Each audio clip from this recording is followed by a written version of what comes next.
안녕하세요. 경제의 흐름을 쉽고 재미있게 풀어드리는 뉴스임당입니다. 여러분, 잠시 밤하늘을 한번 올려다보시겠습니까? 우리는 지금 인류 역사상 가장 놀라운 기술의 시대에 살고 있습니다. 인간은 벌써 저 먼 달에 우주선을 보내 발자국을 남겼습니다. 심지어 붉은 행성 화성에 로봇을 착륙시켜 탐사를 하고 있죠. 전 세계 지도를 펼쳐보면 독자적으로 우주 발사체를 쏘아 올리는 나라가 10개국이나 됩니다. 도로 위를 달리는 자동차를 제 손으로 직접 설계하고 만드는 나라는 30개국이 넘고요. 소리보다 빠른 초음속 전투기를 만드는 나라조차 5손가락을 채웁니다. 그런데 말입니다.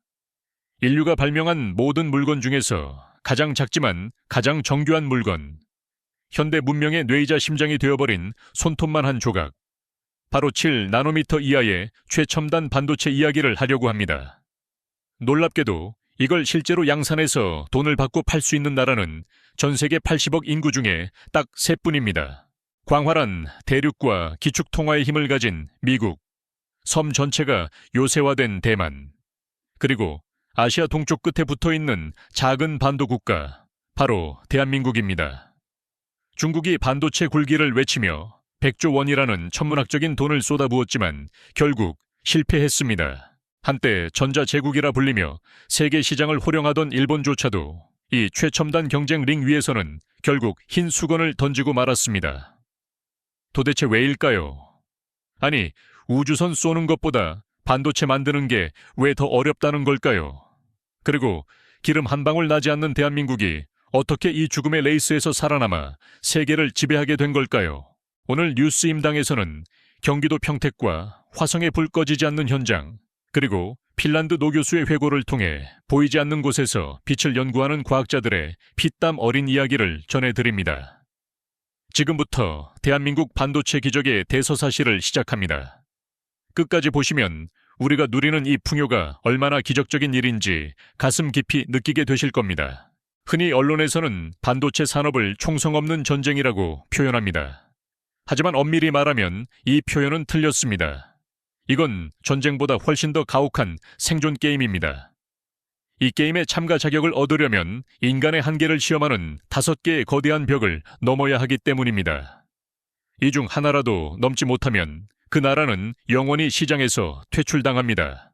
첫 번째 벽은 바로 압도적인 자본의 벽입니다. 여러분, 최첨단 반도체 공장, 전문 용어로 팹이라고 부르는 건물 하나를 짓는데 돈이 얼마나 드는지 아십니까? 건물 딱 하나 짓고 장비 채우는데 무려 20조 원이 들어갑니다. 20조 원이라는 돈이 감이 잘 안 오실 겁니다. 우리나라에서 가장 거대한 지방자치단체인 경기도의 1년 예산이 약 30조 원 수준입니다. 1,300만 도민이 1년 동안 쓰고도 남을 돈의 3분의 2가량을 공장 단 하나에 몽땅 쏟아붓는 겁니다. 현재 삼성전자 평택 캠퍼스의 총 투자액은 무려 240조 원에 달한다고 합니다. 이건 단순한 기업 투자의 영역을 넘어선 겁니다. 실패하면 기업은 물론이고 국가 경제 전체가 휘청거릴 수 있는 말 그대로 국가 예산급 도박을 매년 감행해야 한다는 뜻입니다.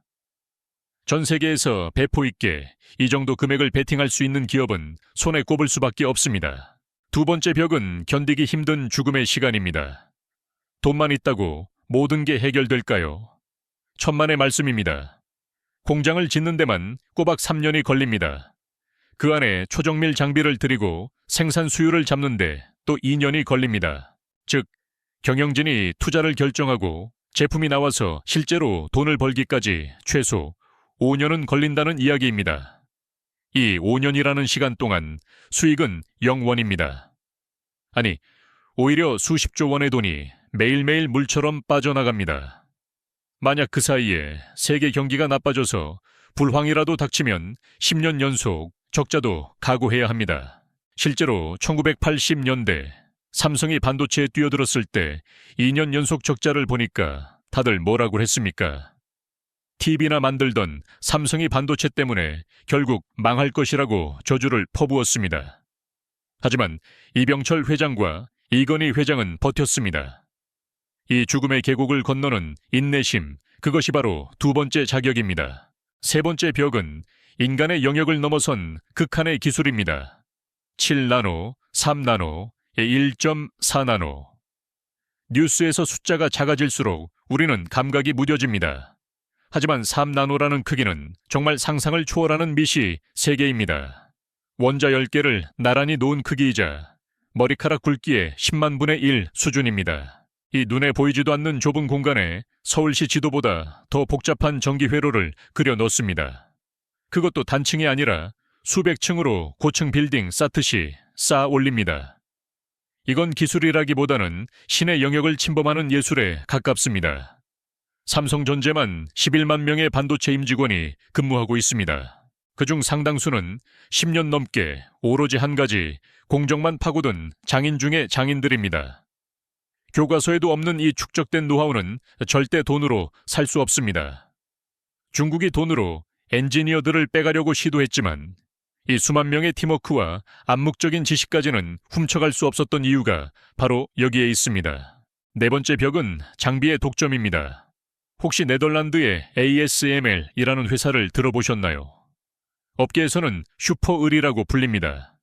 이 회사가 만드는 극자외선 노광 장비, 일명 EUV 장비. 이거 한 대 가격이 2천억 원이 넘습니다. 웬만한 중견기업 시가총액과 맞먹죠. 그런데 돈을 싸들고 가도 안 팝니다. 1년에 만들 수 있는 수량이 극히 제한적이라서 줄을 서서 기다려야 합니다. 심지어 미국 정부의 허가가 없으면 구매조차 불가능합니다. 중국의 반도체 굴기가 와르르 무너진 결정적인 이유가 딱 여기 있습니다. 돈은 있는데 반도체를 찍어낼 기계를 못 사니까 공장이 고철 덩어리가 된 겁니다. 반면에 한국은 이 장비를 전 세계에서 가장 많이 보유한 나라 중 하나입니다. 장비를 가진 자가 시장을 지배하는 구조. 이것이 네 번째 진입 장벽입니다. 그리고 마지막 다섯 번째 벽은 바로 국가 총력전입니다. 반도체는 이제 단순한 기업의 상품이 아니라 국가 안보 자산이 되었습니다. 미국은 칩스법을 만들어 70조 원을 지원하고 대만 정부는 TSMC 지분을 직접 보유하며 국가 전략으로 밀어줍니다. 한국 정부도 80년대부터 반도체를 국군을 건사업으로 지정해서 전폭적으로 지원했죠. 세금을 깎아주고 공업 용수를 끌어다주고 전기를 대주고 외교적으로 막아주었습니다. 이 5개의 높고도 험난한 통곡의 벽. 이걸 전부 다 넘고 살아남은 생존자는 지구상에 딱 셋. 미국, 대만, 그리고 한국뿐인 겁니다. 그렇다면 해외에서는 이런 한국을 어떻게 바라보고 있을까요? 우리가 우리 입으로 우리가 최고다 하면 좀 자화자찬 같지 않습니까? 그래서 제가 아주 특별한 증인을 한 분 모셔왔습니다. 바로 핀란드 헬싱키 대학의 반도체 공학자 요한네스 레피넨 교수입니다. 그의 기억은 1992년 헬싱키의 차가운 겨울로 거슬러 올라갑니다. 당시에 그는 세계 휴대폰 시장을 지배하던 제국 노키아의 연구원이었습니다. 노키아, 다들 기억하시죠? 핀란드의 자존심이자 전 세계 누구도 넘볼 수 없던 IT 절대 강자였습니다. 어느 날 그의 책상 위에 작은 소포 하나가 도착합니다. 발신지는 리퍼블릭 오브 코리아, 삼성. 연구실 동료들은 코웃음을 쳤다고 합니다. 야, 한국 거기 전쟁 났던 나라 아니야? 일본 하청받아서 라디오나 조립하는 나라가 무슨 최첨단 반도체를 만든다고 그래? 동료 마틴은 칩을 뜯어보지도 않고 쓰레기통 옆으로 툭 밀어뒀습니다. 하지만 레피넨 교수는 뭔가 달랐습니다. 그가 현미경으로 그 작은 디램 칩을 들여다본 순간 등골이 서늘해지는 전율을 느꼈다고 회고합니다. 이건 다르다. 이건 일본을 흉내낸 짝퉁 수준이 아니야. 회로 설계가 너무나 치밀하고 독창적이었습니다. 마치 어둠 속에서 조용히 칼을 갈고 있는 무사의 눈빛처럼 매서웠습니다. 그는 그때 직감했습니다. 언젠가 이 작은 칩이 거대한 제국을 무너뜨릴 수도 있겠구나. 그의 불길한 예감은 15년 뒤 거짓말처럼 현실이 되었습니다. 2007년 아이폰이 등장하고 스마트폰 혁명이 일어났을 때 현실에 안주하던 노키아 제국은 모래성처럼 무너져 내렸습니다. 핀란드 경제 전체가 휘청거릴 정도의 충격이었습니다. 반면 IMF 외환 위기라는 국가 부도 사태를 겪었던 한국은 어땠을까요? 나라가 망한다는 그 절체절명의 순간에도 한국은 반도체 투자를 멈추지 않았습니다. 오히려 더 과감하게, 더 미친 듯이 기술 개발에 매달렸습니다. 레피넨 교수는 지금도 학생들에게 강의할 때마다 이렇게 말한다고 합니다. 나는 한국을 존경한다. 아니, 경외한다. 그들은 바닥까지 떨어졌을 때도 결코 기술을 포기하지 않았다. 2010년 한국이 메모리 반도체 세계 1위를 차지했을 때 나는 노키아에서 해고된 동료들을 보며 생각했다. 기술은 머리 좋은 사람들이 만드는 게 아니다. 기술은 집념과 한으로 만드는 것이다. 지금 전 세계 스마트폰 10대 중 7대에는 한국산 메모리가 들어갑니다. 테슬라의 자율주행차, 스페이스X의 우주선, 그리고 여러분이 매일 쓰는 챗GPT의 서버까지, 이 모든 게 한국산 반도체가 없으면 그냥 고철 덩어리에 불과합니다. 이방인 교수의 눈에 비친 한국은 불가능을 기적으로 바꾼 나라였습니다. 자, 그렇다면 이 기적은 대체 어디서, 누구의 손에 의해 만들어지고 있는 걸까요? 전설 속 유니콘이 아닙니다. 지금 이 순간에도 경기도 평택평야에서 24시간 돌아가고 있는 현실입니다. 저희 뉴스임당 취재팀이 수개월의 설득 끝에 국가보안시설인 삼성전자 평택 캠퍼스 내부에 접근할 수 있었습니다. 그 압도적인 현장의 열기를 여러분께 생생하게 전해드리려 합니다. 평택 고속도로를 빠져나와서 시내로 딱 들어서는 순간 지평선 너머로 거대한 요새가 나타납니다. 처음엔 거대한 산맥인 줄 알았습니다. 그런데 가까이 가보니까 자연이 만든 산이 아니라 인간이 만든 건물이더라고요. 길이가 500m가 넘는 초대형 구조물, 축구장 25개를 합친 크기의 공장이 무려 4개나 줄지어 늘어서 있었습니다. 밤이 되니까 수만 개의 조명이 일제히 켜지는데, 와, 마치 SF 영화 속에 나오는 우주 정거장처럼 빛나고 있었습니다. 여기는 밤에도 나처럼 환합니다. 아니, 애초에 밤이라는 개념 자체가 없는 곳이죠. 가장 충격적인 건 공장 내부, 클린룸으로 들어가는 과정이었습니다. 보안 검색 수준은 공항 검색 때와는 차원이 다릅니다. 장난 수준이 아니에요. 노트북과 스마트폰은 물론이고 손목에 찬 스마트워치까지 싹 다 반납해야 합니다. 엑스레이 투시대와 금속 탐지기, 심지어 홍채 인식까지 거쳐야 겨우 탈의실 입구에 도착할 수 있습니다. 여기서부터가 진짜 시작입니다. 입고 온 모든 옷을 다 벗고 특수 속옷을 입습니다. 그 위에 방진복, 두건, 마스크, 장갑, 부츠, 보안경까지 착용합니다. 이거 입는 데만 15분이 걸립니다. 몸에 있는 털 하나, 각질 하나가 수백억 원을 날려버릴 수 있기 때문입니다. 화장은 당연히 금지고요. 로션도 함부로 바르면 안 됩니다. 마지막으로 에어샤워 부스에서 강력한 바람을 맞으면서 몸에 붙은 미세, 먼지 한 톨까지 털어내야 비로소 클린룸의 문이 열립니다. 슈 하는 기계음과 함께 들어선 클린룸. 거기는 진짜 다른 세상이었습니다. 끝이 보이지 않는 광활한 공간이 펼쳐집니다. 천장 높이는 아파트 3층 높이나 되고요. 그 높은 천장에는 웨이퍼를 실은 웨이치티라는 로봇 수천 대가 레일을 타고 롤러코스터처럼 윙윙거리며 날아다닙니다.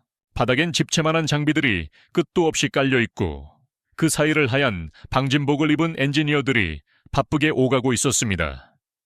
가장 인상적인 건 소리와 공기였습니다. 수천 대의 기계가 돌아가는데 시끄럽지 않습니다. 웅장한 기계음만이 공간을 지배합니다. 공기는 서늘하고 병원 수술실보다 수백 배는 더 깨끗합니다. 냄새조차 없는 완벽한 무균 공간이죠. 이곳에서 지금 전 세계가 애타게 찾는 HBM, 그리고 최첨단 디램이 쉴 새 없이 만들어지고 있는 겁니다. 안내해 주신 엔지니어분의 눈밑은 검게 내려와 있었지만 눈빛만큼은 형형했습니다. PD님, 여기 이 장비 한 대가 2천억 원입니다. 이 라인 하나에 수조 원이 깔려 있어요. 하지만 돈보다 비싼 건 저희들의 시간입니다. 수율 0.1%, 1% 올리려고 여기 3만 명의 엔지니어가 3교대로 1년 365일 매달립니다. 우리가 멈추면 구글 서버가 멈추고 엔비디아가 멈춥니다. 그 자부심 하나로 버티는 겁니다. 평택 캠퍼스는 단순한 공장이 아니었습니다. 대한민국의 심장이자 세계 디지털 문명을 지탱하는 거대한 엔진이었습니다. 하지만 여러분, 공장만 크다고 다가 아니죠. 원천 기술이 없으면 사상 누각에 불과합니다. 특히 반도체 공정의 꽃이라 불리는 EUV 기술. 이게 지구상에 존재하지 않는 빛을 다루는 기술입니다. 자연 상태에선 공기에 닿자마자 사라지기 때문에 진공 상태에서 인위적으로 만들어내야만 하거든요. 불과 10여 년 전만 해도 한국은 이 분야의 불모지였습니다. 모든 소재와 장비를 다 일본이랑 유럽에서 수입해서 썼었죠. 그때 우리도 할 수 있다면서 무모한 도전에 나선 분이 계십니다. 바로 한양대학교 안진호 교수님입니다. 이분이 처음 EUV 연구를 시작하겠다고 했을 때 주변 반응이 어땠을까요? 완전 냉담했습니다. 아니, 비웃음을 샀죠. 교수님, 장비 한 대 수백억인데 학교에서 그걸 어떻게 합니까? 그냥 편하게 사다 씁시다. 계란으로 바위치기예요. 연구비가 없어서 안 교수님은 체면 다 버리고 기업 회장님들 모이는 조찬 모임에 나갔습니다. 밥 드시는 회장님 바짓가랑이 붙잡고 읍소했다고 합니다. 회장님, 제발 돈 좀 주십시오. 연구비 좀 지원해 주십시오. 지금 당장은 아니지만 10년 뒤에 이 기술 없으면 한국 반도체 다 죽습니다. 제가 책임지고 국산화해 보겠습니다. 그 진심이 통했는지 간신히 초기 자금을 마련했습니다. 하지만 기술의 벽은 너무나 높았습니다. 국내엔 물어볼 전문가도 없었어요. 일본의 대가를 무작정 찾아갔습니다. 문전박대당하면서도 기다리고 어깨너머로 배우고 쓰레기통에 버려진 설계도를 주워보며 연구했습니다. 가장 큰 난관은 펠리클이라는 소재였습니다. 쉽게 말해서 한양대 캠퍼스 전체를 얇은 랩으로 덮는데 그 랩이 절대로 찢어지지 않고 바람도 통해야 하는 수준의 난이도예요. 수천 번 실패했습니다. 하지만 연구실의 불은 꺼지지 않았습니다. 그리고 마침내 안 교수팀은 세계 최고 수준의 EUV, 마스크와 펠리클 기술을 독자 개발해 냅니다. 100% 수입하던 걸 우리 손으로 만들어낸 겁니다. 안 교수님은 인터뷰에서 이렇게 말씀하시며 눈시울을 붉히시더라고요. ASML의 최고 경영자가 한국에 와서 우리 기술을 보고 감탄할 때, 그리고 우리 제자들이 삼성과 SK의 핵심 엔지니어가 돼서 현장을 누비는 걸 볼 때, 그때가 제 인생에서 가장 행복했습니다. 이제 우리는 추격자가 아닙니다. 우리가 가는 길이 곧 세계의 표준입니다. 이런 기술력이 차곡차곡 쌓여서 이제 한국은 세계 외교의 중심에 섰습니다. 최근 반도체 장비 기업 ASML의 크리스토프 푸케 최고 경영자가 방한했잖아요. 공항 내리자마자 관광을 한 게 아니라 삼성전자와 SK하이닉스 경영진부터 연달아 만났습니다. 과거에는 우리가 ASML한테 제발 장비 좀 팔아주세요 하고 사정하는 의리였습니다. 하지만 지금은 분위기가 묘하게 다릅니다. ASML도 한국이 없으면 먹고 살 수 없거든요. 최첨단 EUV 장비를 사줄 고객이 사실상 삼성과 SK뿐이니까요. 게다가 한국 기업들이 공정 노하우를 피드백해주지 않으면 ASML도 더 좋은 장비를 못 만듭니다. 이게 바로 기술 동맹입니다. 이제 한국은 단순한 제조 하청 기지가 아닙니다. 미국과 유럽도 함부로 대하지 못하는 강력한 파트너, 이른바 슈퍼을이 된 겁니다. 지금 세계 반도체 지도는 딱 3분할되어 있습니다. 미국은 설계의 제왕, 대만은 생산의 최강자. 그렇다면 한국은요? 한국은 메모리의 절대 지존이자 유일하게 메모리와 파운드리 양쪽을 다 할 수 있는 종합 반도체 강국입니다. 이 세 나라 중 하나라도 멈추면 어떻게 될까요? 미국이 멈추면 새 기술이 안 나오고 대만이 멈추면 아이폰 생산이 중단되죠. 하지만 한국이 멈추면 전 세계 모든 스마트폰, 개인용 컴퓨터, 데이터 센터, 자동차, 은행 전산망까지 현대 문명의 기억 장치가 싹 사라지는 겁니다. 즉시 전 세계 경제가 마비되겠죠. 미국 대통령이 한국에 오자마자 평택 공장부터 찾은 이유, 네덜란드 국왕이 한국 대통령을 국빈 초청해서 비밀 장비를 보여준 이유, 그게 다 여기에 있습니다. 반도체는 이제 한국을 지키는 가장 강력한 방패이자 외교관인 셈입니다. 자, 이제 긴 여정을 마무리할 시간입니다. 우리는 처음에 질문했습니다. 왜 전 세계 200개국 중 단 3곳만이 신의 영역에 도달했는가? 답은 명확합니다. 돈이 많아서, 땅이 넓어서가 아닙니다. 바로 포기를 모르는 지독한 민족성 때문이었습니다. 남들이 안 된다고 할 때 해봤어? 라고 되묻는 도전 정신. 불 꺼지지 않는 연구실에서 청춘을 바친 과학자들. 방진복 입고 쪽잠 자며 수율 1%와 싸우는 수만 명의 엔지니어들. 그리고 위기 때마다 더 과감하게 베팅했던 결단력. 이 모든 게 합쳐져서 대한민국을 반도체 제국으로 만든 겁니다. 하지만 안심할 순 없습니다. 지금 이 순간에도 일본은 호시탐탐 재기를 노리고 있고 중국은 인해 전술로 턱 밑까지 쫓아오고 있습니다. 미국조차 제조 패권을 되찾으려고 난리죠. 기술의 한계는 다가오고 난이도는 점점 더 높아집니다. 그럼에도 불구하고 저는 낙관합니다. 평택 밤하늘을 수놓은 그 찬란한 불빛들을 직접 눈으로 봤기 때문입니다. 1980년대 허허벌판에서 맨 땅에 헤딩하던 그 정신이 2025년 지금도 평택과 화성의 클린룸 안에서 살아 숨쉬고 있거든요. 우리에게는 위기를 기회로 바꾸는 DNA가 있잖아요. 빨리빨리 문화는 급변하는 시장에서 압도적인 속도전이 됐고 은근과 끈기는 불가능해 보이는 수요를 기어이 잡아내는 장인 정신이 됐습니다. 여러분 꼭 기억해 주세요. 여러분이 지금 보고 계신 유튜브, 손에 쥔 스마트폰, 그리고 앞으로 올 인공지능 세상. 그 모든 것의 가장 깊은 곳, 가장 핵심적인 자리에는 항상 메이드 인 코리아라는 작은 글씨가 새겨져 있다는 사실을 말입니다. 평택의 불빛은 오늘 밤도 꺼지지 않을 겁니다. 그 불빛이 있는 한 대한민국의 미래는 여전히 밝습니다. 지금까지 뉴스임당이었습니다. 오늘 영상이 여러분의 가슴을 뜨겁게 했다면 대한민국의 기술 독립을 응원하는 마음으로 구독과 좋아요 부탁드립니다. 여러분의 응원이 밤새워 연구하는 엔지니어들에게 가장 큰 힘이 됩니다. 감사합니다. 이 내용은 정보 제공 목적이며 투자 판단과 책임은 본인에게 있습니다.